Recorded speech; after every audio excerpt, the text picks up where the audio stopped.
Olá a todos. Tá?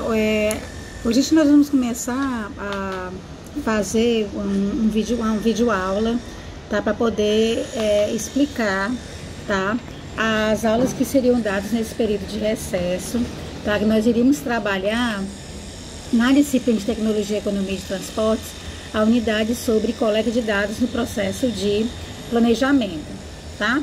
Nas aulas anteriores, nós já trabalhamos a unidade 1, que é o sistema de transporte, né, que a gente falou a importância de um bom sistema de transporte para uma região, o que ele influencia, o que ele causa o desenvolvimento diante de 3 panoramas, que é o panorama econômico, social e ambiental.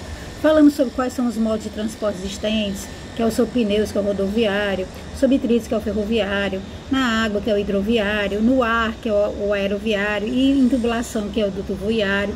Explicamos as vantagens e desvantagens de cada um, né, um desses modais, falando como é que esses modais eles são coordenados, tá? E como é que a operação ela é feita sobre o comando de uma empresa privada. Essa foi a unidade 1. Na unidade 2, nós falamos sobre em sala de aula sobre o transporte que acontece dentro das cidades, né? Qual é a importância para a mobilidade urbana geral, seja de pessoas como de mercadorias, que esse transporte urbano ele se dê de forma eficiente, tanto econômico, né, como eficiente também de forma social.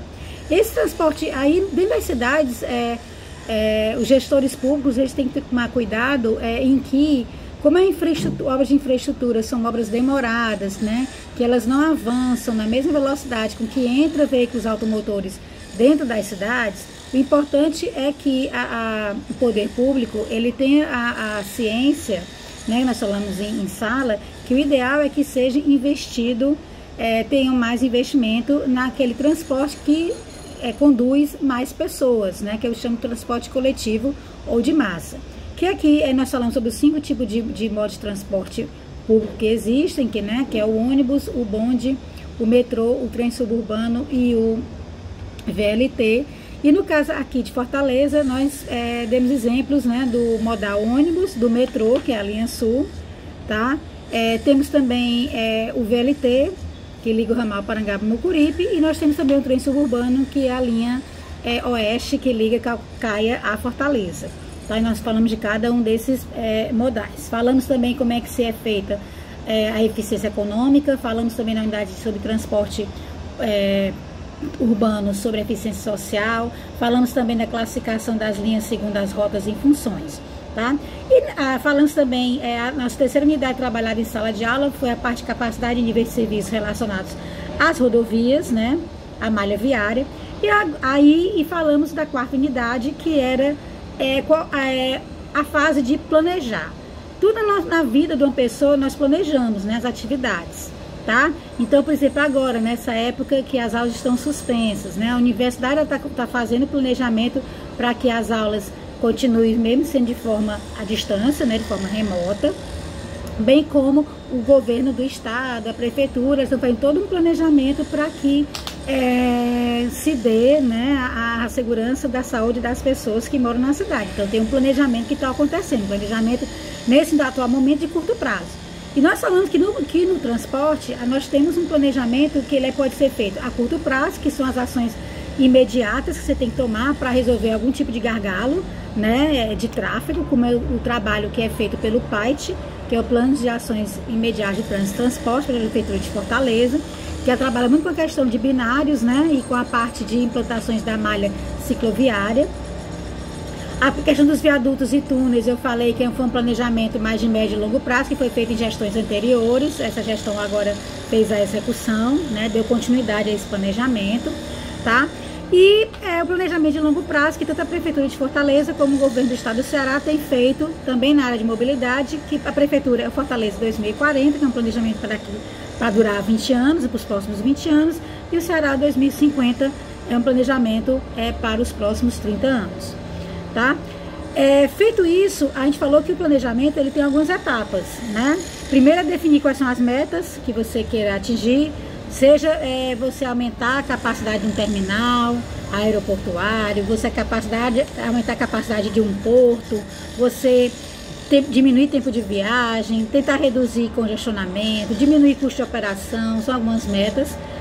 Aí falei que a segunda etapa é você coletar as informações para poder fazer esse estudo de planejamento, né, de curto, médio e longo prazo, fazer as demandas, previsão de demandas futuras para a geração de tráfego futuro, e aí você avaliar, né, analisar, selecionar e implantar. Essas são as etapas do planejamento. Então vamos falar sobre a nossa, definir as metas e objetivos, vamos falar sobre a primeira etapa, que seria a parte de coleta de dados, né?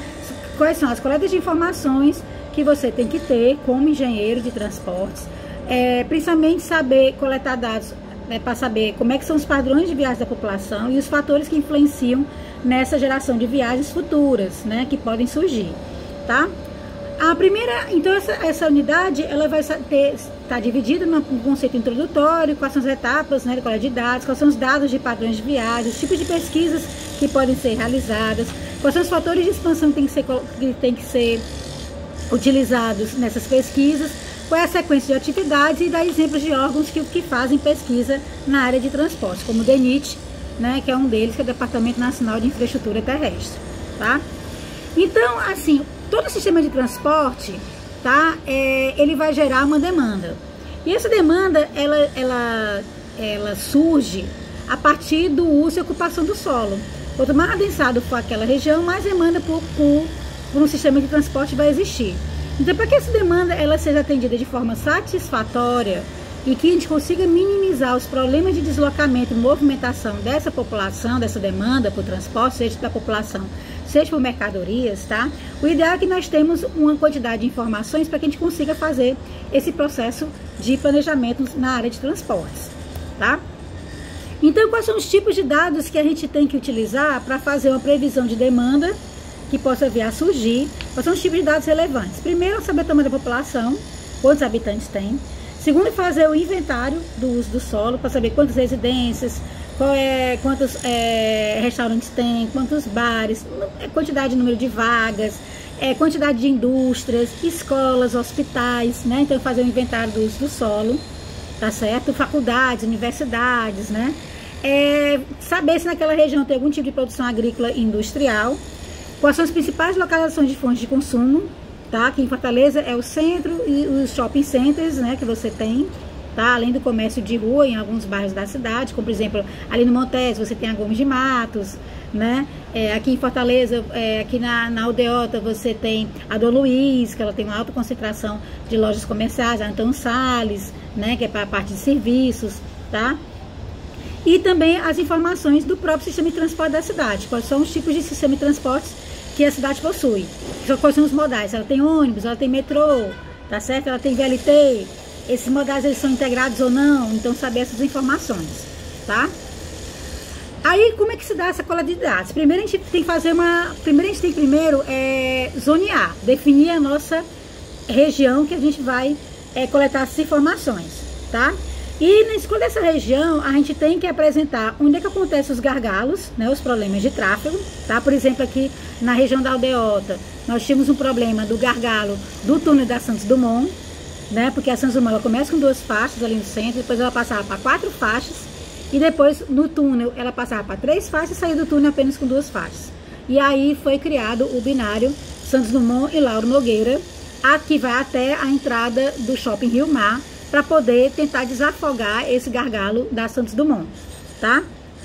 Além disso, você tem que saber onde é que se tem algum desenvolvimento futuro que gere viagens futuras, tá? Por exemplo, dar um exemplo da Unifor. A Unifor, quando foi construída há 45 anos atrás, né?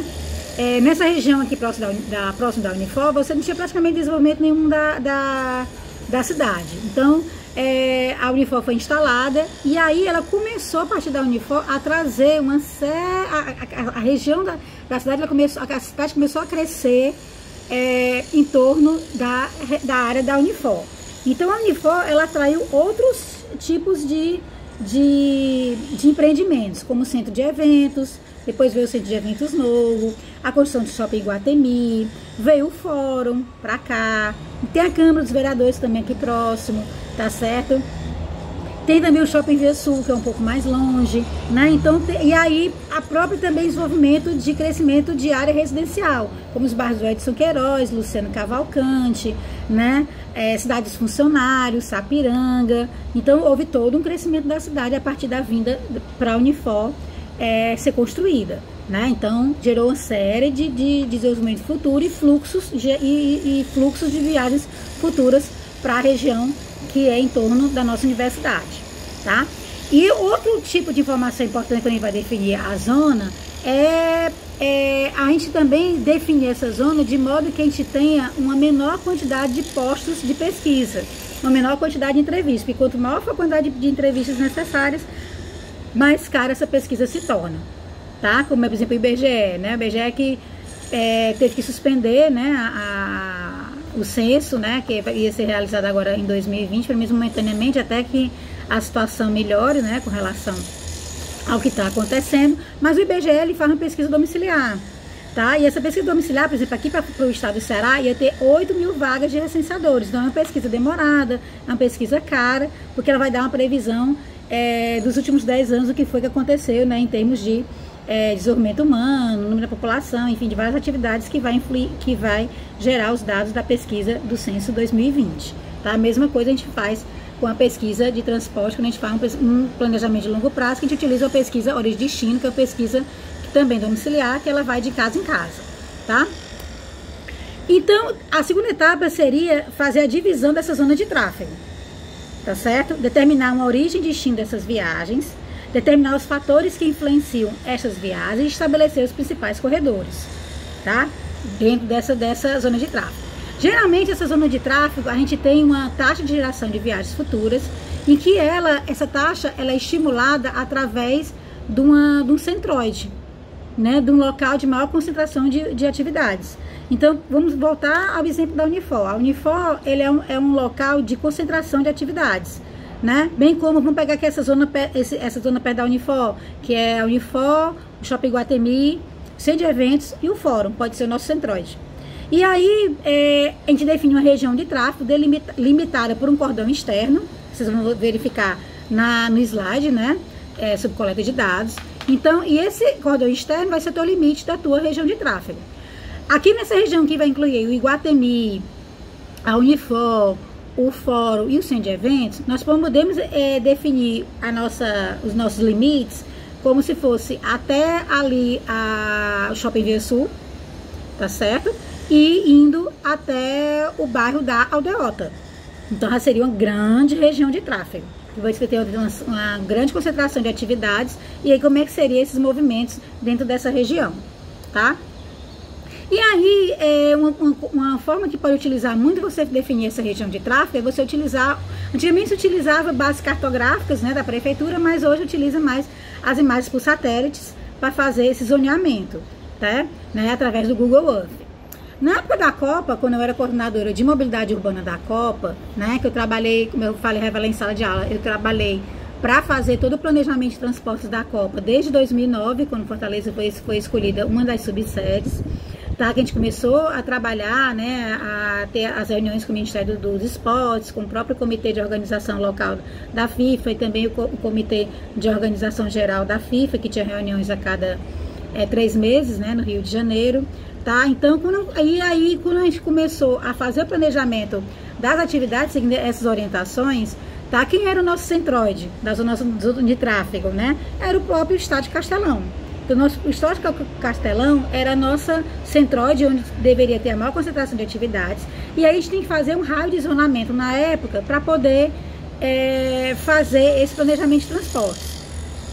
Tá? A FIFA, na época, ela tinha sugerido que o raio de isolamento da região seria de 2 km, mas como os bairros que ficam no entorno do Castelão, ele tinha descontinuidade de vias, como a gente pode ver, vocês vão poder ver, né? Acessando o slide de número 12, que tem a foto por satélite, tá? Do Castelão, você vê que as ruas elas não têm continuidade. Então, como é que teria uma zona de isolamento de 2 km? Não dava, né, para fazer. Porque você tinha que desviar todo o tráfego, desviar as regiões que circulavam para poder fazer o o desvio de tráfego em dias de jogos, né? Que não fosse do Brasil, porque em dias de jogos do Brasil foi decretado feriado na cidade, tá? Mas ali perto do Castelão, você tinha várias atividades que tinham pessoas trabalhando, como o Banco do Nordeste, o Banco do Brasil, o Central dos Correios, né? O Banco do Brasil hoje é o Centro Olímpico, tá? E os próprios comércios ali na Paulino Rocha, as próprias pessoas, né, que moravam ali, as residências que moravam, então a gente tinha que diminuir esse raio de isolamento que a gente tornou em torno de 1,2 km,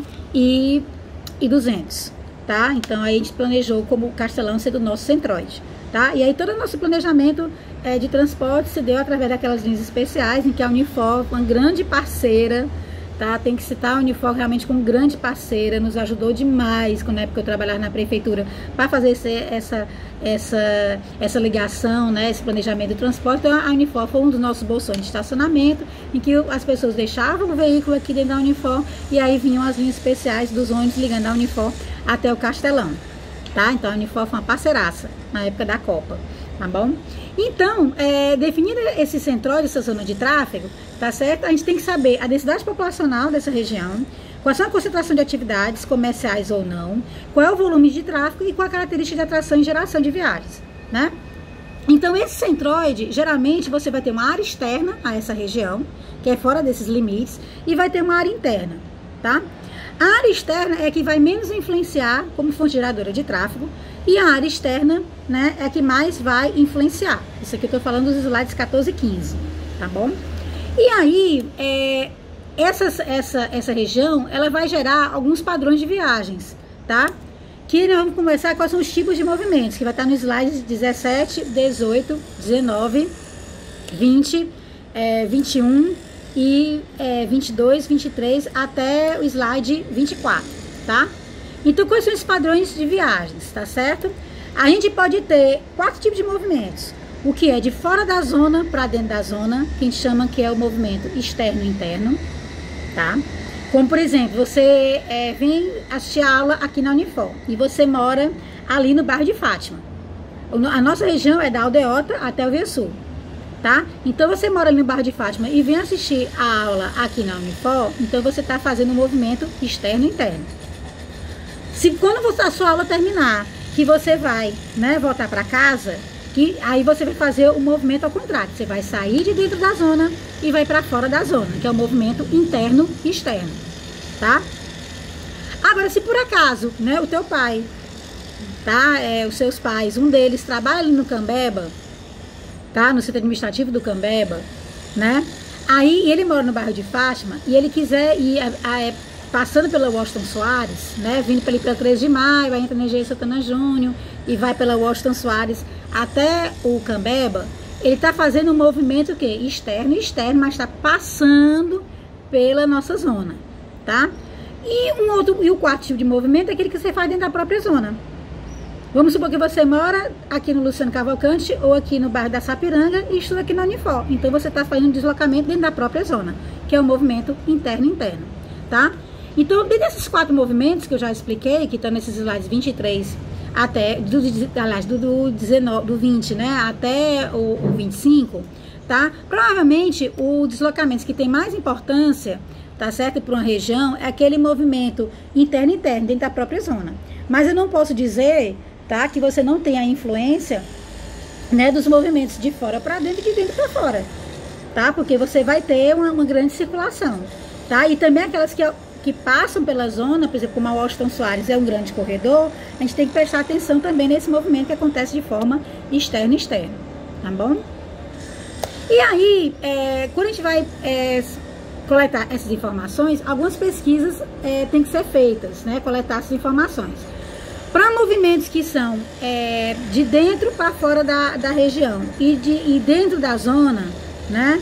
Que é o interno e externo e o interno e interno respectivamente, o ideal é que seja feita pesquisa nas casas, são as pesquisas domiciliares. E quando você tem um movimento externo e externo e externo e interno, você pode fazer uma pesquisa que seja adjacente ao cordão, ou uma pesquisa sobe e desce, ou uma origem e destino, sobe e desce pode fazer nos terminais, né, como foi feita aqui na Prefeitura de Fortaleza, ou uma pesquisa que o PAD utiliza muito essa informação, da pesquisa sobe e desce nos terminais, tá? Ou então ela fazer uma pesquisa origem e destino menor.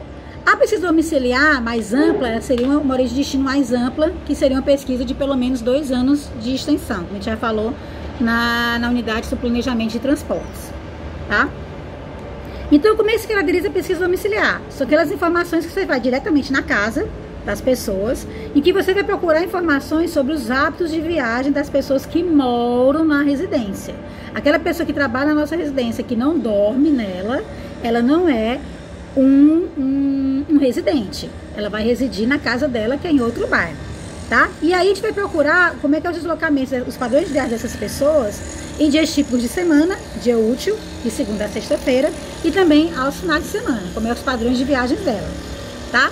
E aí, dependendo do tamanho da população daquela região, você tem uma quantidade de residências que você pode escolher para fazer a pesquisa. Aí, existe uma tabela que tem no slide 28, tá? Que ele fala sobre o tamanho recomendado da amostra, de casa que você tem que visitar, e o tamanho mínimo da amostra para poder você ter uma pesquisa que ela consiga representar o comportamento da população. Por exemplo, se você tem uma zona aqui em Fortaleza, que ela tem entre 50 mil e 150 mil habitantes, o recomendado é que você entreviste uma em cada 8 residências. Mas se isso aí for tornar uma pesquisa muito cara, tá? Então você pode entrevistar um em cada 20, no mínimo, né? Para você tornar aquela amostra que você consegue representar o toda a população. Lembrando um pouquinho de estatística, o que eu chamo de amostra. Vamos dar um exemplozinho corriqueiro do dia a dia. Vamos supor que esteja fazendo um almoço em casa, tá? E que nós vamos fazer uma panela de feijoada, um aniversário. Não falar aniversário não, porque hoje não tá nem para concentração, né? Que é para evitar a concentração de pessoas. Então, vamos fazer um almoço em casa, vamos fazer o arroz e feijão, tá? Então, quando você vai fazer esse arroz e feijão, tá? Isso aqui representa toda a tua população, é a panela que você tá fazendo, né?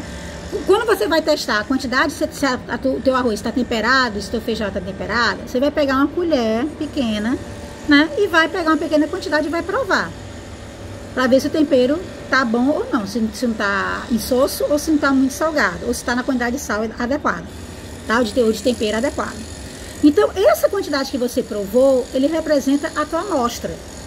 E a tua panela toda de feijão, ela representa a tua população. Ficou claro? Então, a mesma coisa a gente tem que fazer com relação à amostra da nossa pesquisa, né? Para essa população que eu falei, entre 50 mil e 150 mil, o ideal é que você entreviste um em cada 8 residências. Mas se não puder, pelo menos um em cada 20. Tá? E quanto maior for também a população da zona, maior a quantidade de residências que tem que ser pesquisadas. Tá?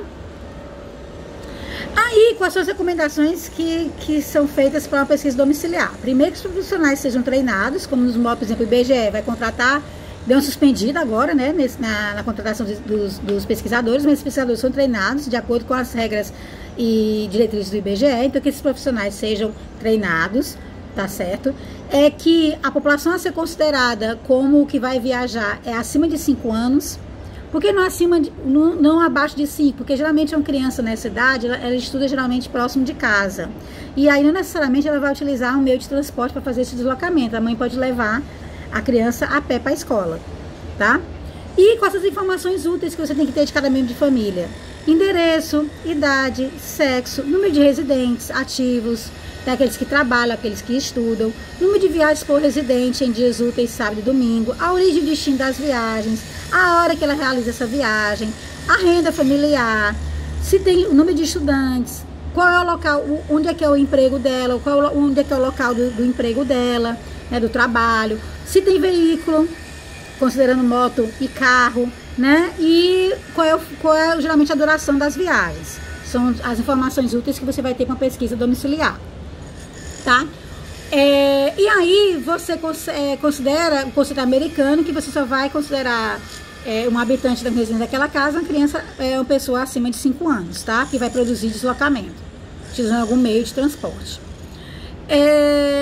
E aí você tem no slide 31, vai ter um exemplo, né, sobre a quantidade de entrevistas que foi feita, tá, seguindo o conceito americano, tem um exemplo, tá? E também tem um exemplo do metrô de São Paulo, no último pesquisa origem e destino que ela fez, para poder fazer a linha amarela, que foi há 10 anos atrás, ela fez tomou uma amostra de 25 mil residências, sendo que ela considerou 125 moradias por zona de tráfego, para fazer o estudo dela, para a implantação dessa linha amarela do metrô, tá? É outro exemplo. Um outro tipo de pesquisa, dois outros tipos de pesquisa, são as pesquisas ou realizadas na via ou no cordão externo, tá? A realizada na via e no cordão externo são muito parecidas, né? Só que elas pesquisam fazer em rodovias, para sentir a necessidade, se você precisa ampliar essa rodovia, tá? E aí, você vai pressionar questionários, né? E vai ser um posto, que você vai parar o carro como pesquisador e vai entrevistar esse motorista, preenchendo esse questionário para poder atentar a detalhes importantes do sistema viário, tá? Essas pesquisas, elas podem ser feitas pelo pesquisador parando o carro. Então, se essa pessoa se recusar, você pode dar esse questionário com um envelope selado e a pessoa preenche e devolve pelo correio, tá? Tanto na pesquisa na via como na pesquisa no cordão externo, elas são muito parecidas, tá? Os postos de pesquisas que você vai especificar, eles têm que ser de ampla visualização, num ponto que tenha passagem de veículos, como um posto da Polícia Rodoviária Estadual ou Federal, e você tem que tentar evitar que esteja repetição de entrevista, anotar a placa do carro, né, ou do caminhão, ou do ônibus, para evitar com que você tenha duplicidade de questionários preenchidos, tá? Geralmente você tem que, se você tiver um acostamento adequado, você também pode colocar seu posto, né, devidamente sinalizado, tá? Para poder que o carro consiga ver que aquele posto é um posto de parada. E qual é o número de entrevistas necessárias, tá? Se, por exemplo, você tiver um volume horário até 50 veículos, você vai parar um carro de passeio e um carro de veículo de carga. Se, por exemplo, for entre 150 a 200 veículos que passam no período de 1 hora naquela rodovia, você vai parar 4 carros de passeio e 3 veículos de carga, num total de 7 veículos. Esse veículo de carga também pode incluir ônibus, tá? De passageiros intermunicipal ou interestadual, tá certo? E na tabela que está no slide 37, ele mostra até volume horário de 300 veículos em média por hora, a quantidade de unidades de carros de passeio e de veículos de carga que você tem que parar para fazer as entrevistas, tá certo? Então, esses formulários, eles têm que ter aqui informações, né? Tem que dizer a localização do posto, o dia e horário da entrevista, o tipo de veículo, marca, ano de fabricação, o tipo de combustível, se ele é flex, né? O número o número de eixos, tá certo? Tem que dizer o ano do veículo de fabricação de acordo com o chassi, tá? A origem e o destino das viagens, a finalidade das viagens, o número de passageiros, a natureza, o valor e o peso da carga transportada. São algumas informações que tem que estar presentes nesses questionários. Por que a gente precisa do peso da carga, né, e o número de eixos do veículo? Para quando a gente for determinar a ampliação da rodovia, a gente saber o tipo de pavimento mais adequado e a capacidade de carga que ele vai suportar, para que o pavimento ele não seja danificado, tá? E aí, geralmente essas pesquisas, elas podem ser de forma contínua, 24 horas por dia, só que não é muito econômico, né? Para ser uma pesquisa cara. Ou então pode ser feita de períodos em períodos, a cada 7 dias, uma vez por mês, uma vez por ano, ou então uma vez a cada 2 meses.